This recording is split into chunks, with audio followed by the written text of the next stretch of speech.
జనగామ జిల్లా స్టేషన్ గన్పూర్ నియోజకవర్గంలో ఉద్రిక్తత నెలకొంది. కడియం శ్రీహరిపై తాటికొండ రాజయ్య చేసిన విమర్శల పట్ల కాంగ్రెస్ నేతలు మండిపడుతున్నారు. రఘునాథపల్లి మండలంలో రాజయ్య పర్యటనను కాంగ్రెస్ కార్యకర్తలు అడ్డుకుంటామని హెచ్చరించారు. ఇక దీంతో రాజయ్యను పోలీసులు హౌస్ అరెస్ట్ చేశారు. ఎమ్మెల్యే పదవికి కడియం రాజీనామా చేయాలంటున్న తాటికొండ రాజయ్యతో మా correspondent Tirupati face to face. Station Ghanpur నియోజకవర్గంలో రాజకీయాలు వేడెక్కే ఎమ్మెల్యే కడియం శ్రీహరి వర్సెస్ తాటికొండ రాజయ్యగా రాజకీయ రగడ కొనసాగుతుంది. ఈరోజు హన్మకొండలోని తన నివాసంలో రాజయ్యను సుబేదారి పోలీసులు హౌస్ అరెస్ట్ చేశారు. ఎందుకు హౌస్ అరెస్ట్ చేశారు, అసలు స్టేషన్ గన్పూర్ నియోజకవర్గంలో ఏం జరుగుతుందో తెలుసుకునే ప్రయత్నం నాకు అందుబాటులో రాజయ్య ఉన్నారు. అసలు ఎందుకు మిమ్మల్ని ఈరోజు పోలీసులు అరెస్ట్ చేశారు, స్టేషన్ గన్పూర్ నియోజకవర్గంలో ఏం జరుగుతుంది? ఈరోజు ఒక గణపురం నియోజకవర్గమే కాదు, తెలంగాణ మొత్తంలో రేవంత్ రెడ్డి పాలనలో నిరంకుశ పాలన, పోలీసు రాజ్యము, పోలీసులను అడ్డు పెట్టుకొని రాజ్యాన్ని నడిపిస్తున్నారు. వారు ప్రభుత్వ ఉద్యోగులు, వాళ్ళు ఏది చెప్తే ప్రభుత్వంలో ఎవరుంటే వారు చెప్తే వినాలే. ఇవాళ గణపూర్లో కడియం శ్రీహరి ఉన్నాడు, ఎమ్మెల్యేగా ఉన్నాడు కాబట్టి ఆయన మాటకి వినవలసిన పరిస్థితి. కానీ ఏదైనా కూడా లా అండ్ ఆర్డర్ సమస్య వచ్చినప్పుడు తప్పకుండా పోలీసులు ఇన్వాల్వ్ అవుతారు.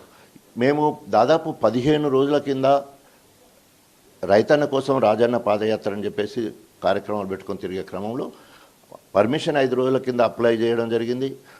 దానికి ఫీ ఉంటే కట్టడం జరిగింది, మీ సేవలు కట్టడం జరిగింది, మీరు చేసుకోండి అని చెప్పేసి ఓవరాల్గా వాళ్ళు మాకు పర్మిషన్ ఇచ్చి రాత్రికి రాత్రి ఒక నిర్ణయం తీసుకొని మరి పోటీ ప్రోగ్రాం పెట్టుకొని అదే ఏరియాలో కార్యక్రమం చేయడం ఇది అప్రజాస్వామికం, తప్పకుండా నిరంకుశ పాలనకు నిదర్శనం. దాని వెనుక ఎవరున్నది అనేది అందరికి అర్థమైతేనే ఉన్నది.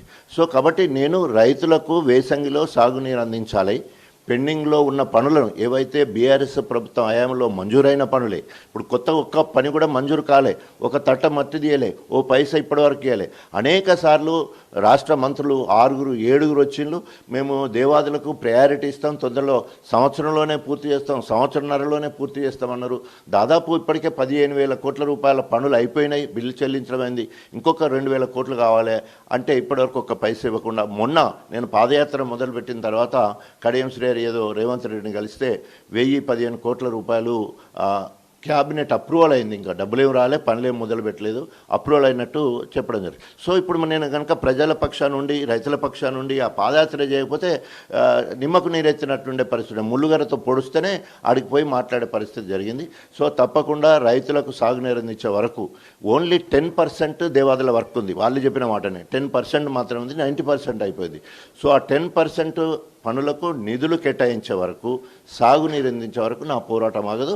అవసరమైతే అమర నిరాహార దీక్ష చేసైనా సాగునీరును సాధిస్తాను. కాంగ్రెస్ నేతలు నిన్న మీ దిష్టిబొమ్మతో శోభయాత్ర చేశారు, ఏం చెప్తారు, ఎట్లా చూస్తారు దాన్ని? అంటే రాజకీయాలలో నాయకుని చేతిలో ఉన్న కీలుబొమ్మల కింద ఉంటారు కదా, వాళ్ళు చేసింది అది. సో తప్పకుండా అది మొత్తం కూడా ఎవరు చేసినా కూడా కడియం శ్రీహరి చేసినది క్లియర్.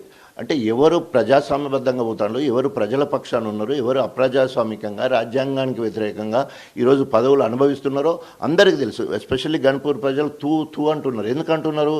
నీ యాటిట్యూడ్ని బట్టి, నీ ప్రవర్తనను బట్టి. అరే నేను ఎక్కడ ఉండాలో అక్కడే ఉన్నా, కాంగ్రెస్ పోయినాక నీకు బీఆర్ఎస్ పార్టీ వల్ల సంక్రమించిన ఎమ్మెల్యే పదవి ఎందుకు?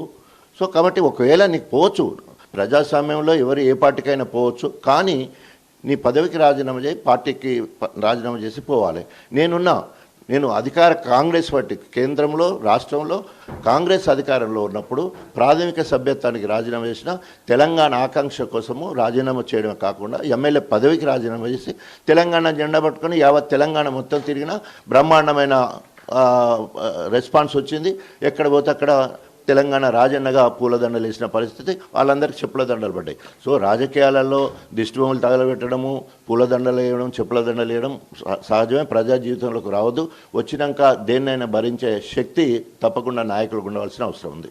8 మంది ఎమ్మెల్యేలు స్పీకర్ని కలిసి వివరణ ఇచ్చారు, ఇప్పటివరకు కడియం శ్రీహరి స్పీకర్ వివరణ ఇవ్వలేగా, ఏం చెప్తారు? సో దానివల్లనే గత 3-4 రోజుల నుంచి నా లొల్లంతా గదే.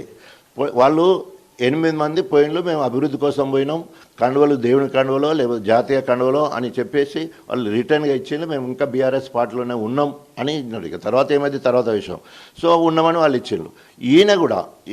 ఈయన కూడా ఏదో ఒక రిటర్న్ ఇవ్వాలి కదా. ఇక్కడ గంభీరంగా మేకపోతూ గంభీరంగా, ఇక్కడేమో పెద్దపెండాల మీటింగ్లో సంవత్సరం కింద నేను రేవంత్ రెడ్డి కోరిక మేరకు నేను కాంగ్రెస్ పార్టీలో చేరినని ఒప్పుకున్నాడు, బహిరంగ సభలో ఒప్పుకున్నాడు. ఇంకా దానిని మించిన సాక్ష్యం ఏం కావాలి?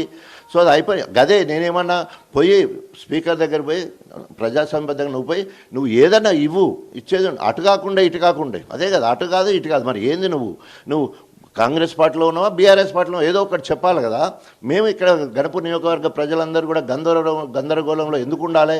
ఉంటే బీఆర్ఎస్ పార్టీలో ఉండు, నీ నాయకత్వంలో మేము అందరం పనిచేస్తాం. ఎప్పుడు నువ్వు ఇన్ని రోజులు పార్టీ వ్యతిరేక కార్యక్రమాలు చేసినందుకు చెంపలు వేసుకోవాలి, ముక్కు నాలకు రాయాలి, కేసీఆర్ని కలవాలి, యూరియా మీద మాట్లాడాలి, తెలంగాణ భవన్కి రావాలి, తర్వాత మాతో కలిసి ప్రజా వ్యతిరేక విధానాలు అవలంబిస్తున్న ఇచ్చిన హామీలు నెరవేర్చని కాంగ్రెస్ మీద పోరాటం చేయి. నువ్వు రా, నీ నాయకత్వం మేమందరం కూడా పనిచేద్దాం. కాదు బీఆర్ఎస్ పార్టీకి ఎమ్మెల్యే పదవికి రాజీనామా చేసి నువ్వు కాంగ్రెస్ పార్టీకి పో, తప్పకుండా ఒక ప్రతిపక్షంగా నేను ఏ రకంగా ఎదుర్కున్నావు.